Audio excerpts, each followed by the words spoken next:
ഓവണും baking പൗഡറും baking soda ഒന്നുമില്ലാതെ നമുക്ക് ഒരു മിനി ചോക്ലേറ്റ് ലവ കേക്ക് ഉണ്ടാക്കിയാലോ. അപ്പോൾ welcome back to my YouTube channel ഇതുവരെ സബ്സ്ക്രൈബ് ചെയ്യാത്ത ആൾക്കാരാണെങ്കിൽ ഒന്ന് സബ്സ്ക്രൈബ് ചെയ്യണം. അപ്പോൾ ഇതിനാവശ്യമുള്ളത് ഒരു 1.5 പാക്കറ്റ് ഓറിയോ ബിസ്ക്കറ്റാണ്. അത് നമ്മൾ മിക്സിയിലിട്ട് നന്നായി ക്രഷ് ചെയ്തതിന് ശേഷം ഒരു ബൗളിലോട്ട് മാറ്റി വെച്ചിട്ട് നമുക്ക് മിൽക്ക് യൂസ് ചെയ്തിട്ട് നന്നായി മിക്സ് ചെയ്ത് കൊടുക്കുക.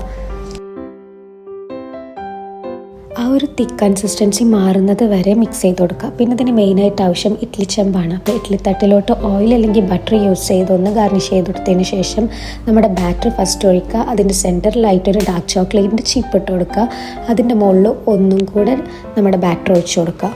എന്നിട്ട് നോർമലി നമ്മൾ ഇഡ്ഡലി വേവിക്കാൻ വെക്കുന്നത് പോലെ അടുപ്പത്ത് വെക്കുക. ഒരു 10 to 12 മിനിറ്റ്സിന് ശേഷം ഒന്ന് ഓപ്പൺ ആക്കി നോക്കിയാൽ നല്ല സ്പോഞ്ചി ആൻഡ് സ്ക്വീസി ആയിട്ടുള്ള മിനി ചോക്ലേറ്റ് ലാവ കേക്ക് നമുക്ക് കിട്ടും. അപ്പോൾ എങ്ങനെ വീഡിയോ ഇഷ്ടപ്പെട്ടെങ്കിൽ ചാനൽ സബ്സ്ക്രൈബ് ചെയ്യുക, ലൈക്ക് ചെയ്യുക, ഷെയർ ചെയ്യുക. So thanks for watching.